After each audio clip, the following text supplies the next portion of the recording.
First tonight, Sarasota County Sheriff's detectives are frustrated. For 10 months, they've been looking for 64-year-old Karen Courts' killer, but have come up empty. Detectives have blood evidence, they have fingerprints, even surveillance video of a man walking away from her stolen car, but still no suspect. So now, detectives are releasing new details, hoping the public can help solve this case. ABC 7's Linda Carson is here now with more. Linda? Scott, Karen Courts was a very unlikely victim. By all accounts, she had no enemies. But on March 31st of last year, she was brutally murdered in her Sarasota home. Sarasota County detectives say somebody knows what happened, and they're asking that person to come forward. Detectives say Karen Courts was stabbed to death in her Swabi Way home between 3 and 5 a.m. and the killer or killers stayed in the home for several hours. Detectives found a shoe print in Karen's blood. Then about 10:20 that morning, when the neighbor across the street left his home, it was broken into. Detectives say by the killer or killers. Well, the shoe impression was found inside our homicide scene in the blood, and it was also found on a piece of glass at the point of entry at the burglary. The burglar broke a window out to get in and cut himself. Along with his blood, detectives found fingerprints and evidence that there might be more than one person involved. Our fingerprint experts here at the Sheriff's Office have analyzed the fingerprint evidence, and they believe that they were deposited by two different individuals.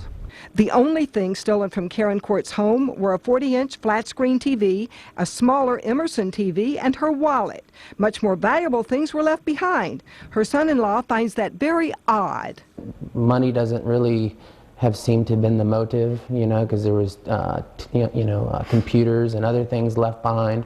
It just doesn't make sense. There was a picture taken off the wall of our family that was placed face down. Karen's car was also stolen. Video from SCAT bus cameras show it parked at Westville Sarasota Square Mall with a man inside. According to the video that we have, the buses, they stop at the Sears about every 10 or 15 minutes. There's several buses that drop people off there. So from the bus surveillance video that we're coming through, we can tell, we can show when the car arrived, and we can tell when he got out of the car, which is about an hour. So he sat in the car for almost an hour and before he exited.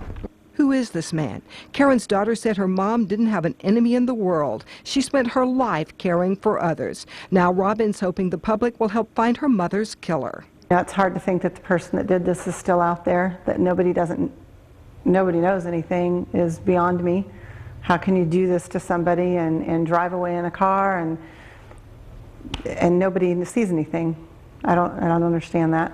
Somebody knows and doesn't want to come forward, and I don't know why. Detectives say the two TVs that were stolen from Karen Courts' home have never shown up in pawn shops or anywhere else, and her stolen credit cards were never used. Detectives say the killer may have just tried to make this look like a burglary.